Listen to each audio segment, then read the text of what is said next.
Okay, so Shams just tweeted that Lowry is going to the Heat in a sign and trade. At the moment, I don't actually know what the return is for. I'm just gonna guess it's Dragic and Achua because that seemed to be the obvious thing. If it ends up being Dragic going somewhere else, Achua to the Raptors, I don't know. Maybe I'll just say it as this video is happening. Anyway, Kyle Lowry to Miami. Assuming that Lowry can age really well, then this is huge for the Heat. Also, Jimmy just agreed to a max and they re-signed Duncan Robinson. So I guess this is the best version of Miami that you could have imagined going into this offseason. We'll see if they have some other move that they can pull off here. I believe they still have their mid-level. Anyway, the obvious thing to think about with Lowry is pick and rolls with Bam. Am I crazy for going to that immediately? I'd like to think no.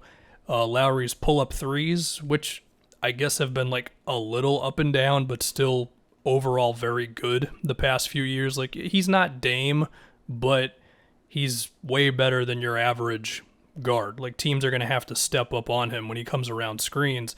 That's going to give Bam a lot of opportunities to make plays roll into the rim. And, you remember when the Heat went on that run to the finals, a huge thing was Dragic Bam pick and rolls, and now Lowry can take the place there and he can make the next play, whether it's, kicking it out to a shooter. Of course, Duncan Robinson's coming back. Whether that's Tyler Hero, I don't think Kendrick Nunn is coming back. You still have Bam rolling to the rim. You have Jimmy, who can hopefully operate in some way off of that stuff, because, of course, he's the least threatening guy from three, whether that's him cutting or whatever. I mean, it's not like teams are going to completely ignore him because, of course, he can make a play off the dribble himself. So that's huge. If Jimmy and Bam are running a screen, same thing. Lowry can space the floor out. He can have the ball swinging around if, somebody closes out to him, but then someone else is open. The spacing for the Heat just pretty much tells itself, I feel like.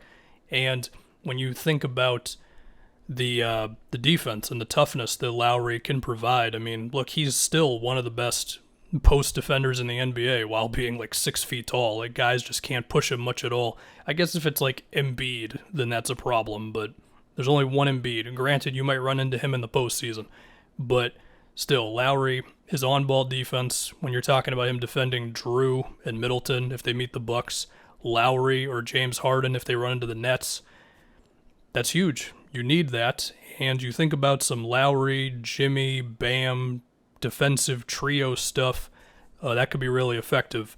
And that might be the requirement to win when you're looking at the Bucks and the Nets in the East. I mean, Philly is still kind of in flux because who knows if they're trading Ben Simmons, going for somebody else, I don't know. But this is the type of move Miami needed to make to really put themselves back in the conversation. And while I don't think that Lowry's going to be averaging 20-something points next year, like, he's probably going to average like 15 points or whatever, I'm assuming that his impact is just going to be massive.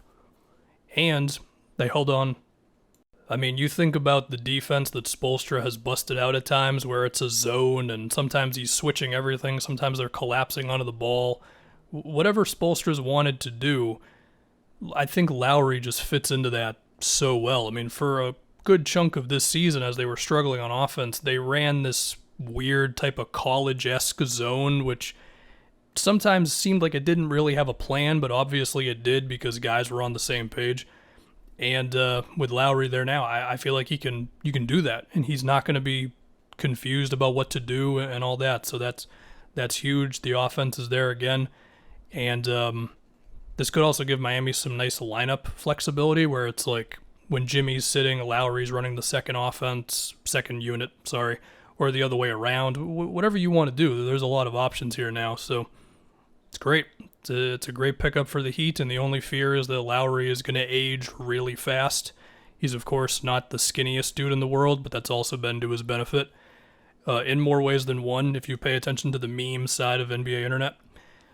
Anyway, to think about this for Toronto, unfortunately, we still don't have the specifics of what's going to the Raptors. Obviously, Dragic is moving. That's how the money is going to work here.